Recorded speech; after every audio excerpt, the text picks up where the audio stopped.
अस्सलामु अलैकुम वरहमतुल्लाहि वबरकातुहू। दोस्तों, आज जिस टॉपिक पर हम आपसे बात करना चाहते हैं वो नबी करीम सल्लल्लाहु अलैहि वसल्लम की सीरत है। बचपन आका करीम सल्लल्लाहु अलैहि वसल्लम का। हलीमा सादिया फरमाती हैं, मैं परेशानी की हालत में मक्का पहुंची। आपके दादा अब्दुल मुत्तलिब के पास पहुंचते ही मैंने कहा, मैं आज रात मोहम्मद सल्लल्लाहु अलैहि वसल्लम को लेकर आ रही थी। जब मैं बालाई इलाके में पहुंची तो वह अचानक कहीं गुम हो गए।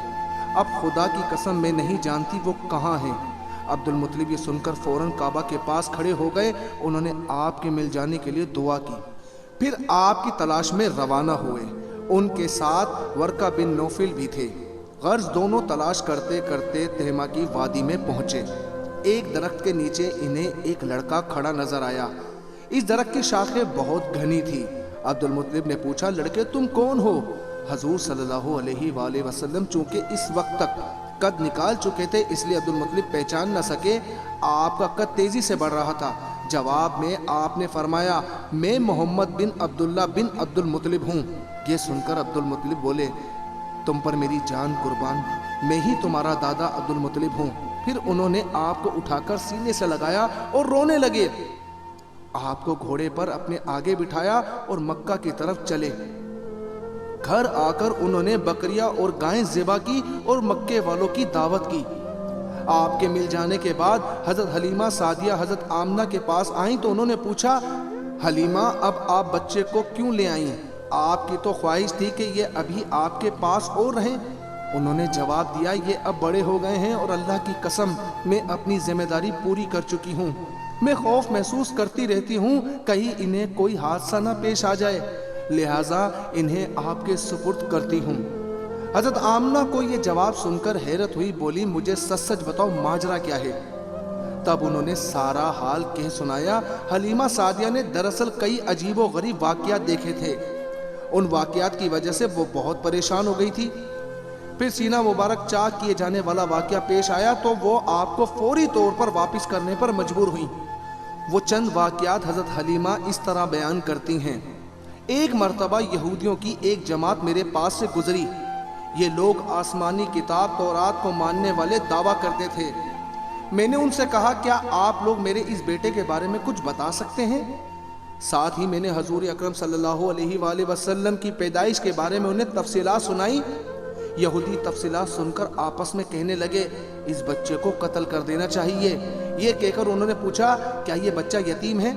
मैंने उनकी बात सुन ली थी कि वो इनके कत्ल का इरादा कर रहे हैं। सो मैंने जल्दी से अपने शोहर की तरफ इशारा करते हुए कहा, नहीं, ये रहे इस बच्चे के बाप। तब उन्होंने कहा, अगर ये बच्चा यतीम होता तो हम इसे ज़रूर कत्ल कर देते।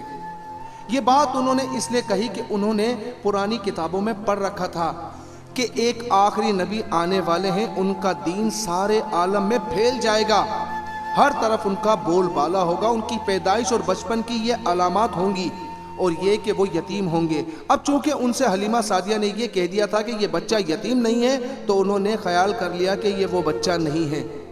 इस तरह उन्होंने बच्चे को कत्ल करने का इरादा तर्क कर दिया। इस तरह उनके साथ ये वाक़या पेश आया। एक मर्तबा वो आपको अकास के मेले में ले आई।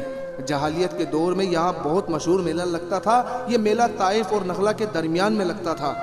अरब के लोग हज करते आते तो शवाल का महीना इस मेले में गुजारते, खेलते कूदते और अपनी बड़ाइयाँ बयान करते।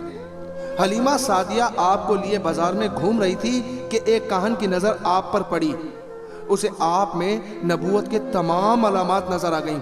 उसने पुकार कर कहा, लोगों, इस बच्चे को मार डालो। हलीमा इस काहन की बात सुनकर घबरा गईं और जल्दी से वहां से सरक गईं। इस तरह अल्लाह ताला ने हजूर सल्लल्लाहु अलैहि वसल्लम की हिफाजत फरमाई। मेले में मौजूद लोगों ने काहन की आवाज़ सुनकर इधर उधर देखा कि किस बच्चे को कत्ल करने के लिए कहा गया है, मगर उन्हें वहां कोई बच्चा नजर नहीं आया। अब लोगों ने काहन से पूछा, क्या बात है, आप किस बच्चे को मार डालने के लिए कह रही हैं? उसने उन लोगों को बताया, मैंने अभी एक लड़के को देखा है, माबूदों की कसम वो तुम्हारे दीन के मानने वालों को कत्ल करेगा, तुम्हारे बुतों को तोड़ेगा और वो तुम सब पर गालिब आएगा। ये सुनकर लोग आपकी तलाश में इधर उधर दौड़े लेकिन नाकाम रहे। हलीमा सादिया आप सल्लल्लाहु अलैहि वसल्लम को लिए वापस आ रही थी کہ ذی الحجاج سے ان کا گزر ہوا، یہاں بھی میلہ لگا ہوا تھا۔ اس بازار میں ایک نجومی تھا، لوگ اس کے پاس اپنے بچوں کو لے کر آتے تھے، وہ بچوں کو دیکھ کر ان کی قسمت کے بارے میں اندازے لگاتا تھا۔ حلیمہ سعدیہ اس کے نزدیک سے گزری تو نجومی کی نظر حضور اکرم صلی اللہ علیہ وآلہ وسلم پر پڑی۔ نجومی کو آپ صلی اللہ علیہ وآلہ وسلم کی مہر نبوت نظر آ گئی، ساتھ ہی آپ صلی اللہ علیہ وآلہ وسلم کی آنکھوں کی خاص سرخی اس نے دیکھ لی۔ وہ چلا اٹھا، اے عرب کے لوگوں، اس لڑکے کو قتل کر دو، یہ یقیناً تمہارے دین کے ماننے والوں کو قتل کرے گا، تمہارے بتوں کو توڑے گا اور تم پر غالب آئے گا۔ یہ کہتے ہوئے وہ آپ کی طرف جھپٹا، لیکن اس وقت وہ پاگل ہو گیا اور اسی پاگل پن میں مر گیا۔ ایک اور واقعہ سیرت ابن ہشام میں ہے کہ حبشہ کے عیسائیوں کی ایک جماعت حضور اکرم صلی اللہ علیہ وآلہ وسلم کے پاس سے گزری۔ اس وقت آپ صلی اللہ علیہ وآلہ وسلم حلیمہ سعدیہ کے ساتھ تھے اور وہ آپ کو آپ کی والدہ کے حوالے کرنے جا رہی تھیں۔ ان عیسائیوں نے آپ صلی اللہ علیہ وآلہ وسلم کے مونڈوں کے درمیان مہر نبوت کو دیکھا اور آپ صلی اللہ علیہ وآلہ وسلم کی آنکھوں کی سرخی کو بھی دیکھا۔ انہوں نے حلیمہ سعدیہ سے پوچھا کہ اس بچے کی آنکھوں میں کوئی تکلیف ہے؟ انہوں نے جواب میں کہا، نہیں، کوئی تکلیف نہیں، یہ سرخی تو ان کی آنکھوں میں قدرتی ہے۔ ان عیسائیوں نے کہا، تب اس بچے کو ہمارے حوالے کر دو، ہم اسے اپنے ملک لے جائیں گے، یہ بچہ پیغمبر اور بڑی شان والا ہے، ہم اس کے بارے میں سب کچھ جانتے ہیں۔ حلیمہ سعدیہ یہ سنتے ہی وہاں سے جلدی سے دور چلی گئیں، یہاں تک کہ آپ صلی اللہ علیہ وآلہ وسلم کو آپ صلی اللہ علیہ وآلہ وسلم کی والدہ کے پاس پہنچا دیا۔ ان واقعات میں جو سب سے اہم واقعہ ہے وہ یہ سینہ مبارک چاک کرنے والا تھا۔ روایت سے یہ بات ثابت ہے کہ آپ صلی اللہ علیہ وآلہ وسلم کے سینے مبارک پر سلائی کے نشانات موجود تھے، جیسا کہ آج کل ڈاکٹر حضرات آپریشن کے بعد ٹانکے لگاتے ہیں، ٹانکے کھول دیے جانے کے بعد بھی سلائی کے نشانات موجود رہتے ہیں۔ اس واقعے کے بعد حلیمہ سعدیہ اور ان کے خاوند نے فیصلہ کیا کہ اب بچے کو اپنے پاس نہیں رکھنا چاہیے۔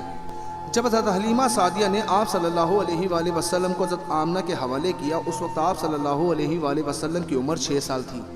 ایک روایت یہ بھی ملتی ہے کہ اس وقت عمر شریف 5 سال تھی، ایک تیسری روایت کے مطابق عمر مبارک 6 سال ہو چکی تھی۔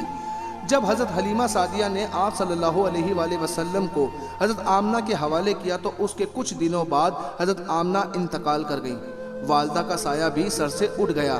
حضرت آمنہ کی وفات مکہ اور مدینہ کے درمیان ابوا کے مقام پر ہوئی، آپ کو یہیں دفن کیا گیا۔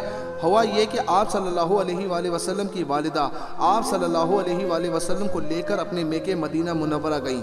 آپ صلی اللہ علیہ وآلہ وسلم کے ساتھ ام ایمن بھی تھی۔ ام ایمن کہتی ہیں کہ ایک دن مدینہ منورہ کے 2 یہودی میرے پاس آئے اور بولے، ذرا محمد کو ہمارے سامنے لاؤ، ہم انہیں دیکھنا چاہتے ہیں۔ وہ آپ صلی اللہ علیہ وآلہ وسلم کو ان کے سامنے لے آئیں، انہوں نے اچھی طرح دیکھا، پھر ایک نے اپنے ساتھی سے کہا، یہ اس امت کا نبی ہے اور یہ شہر ان کی ہجرت گاہ ہے، یہاں زبردست جنگ ہوگی، قیدی پکڑے جائیں گے۔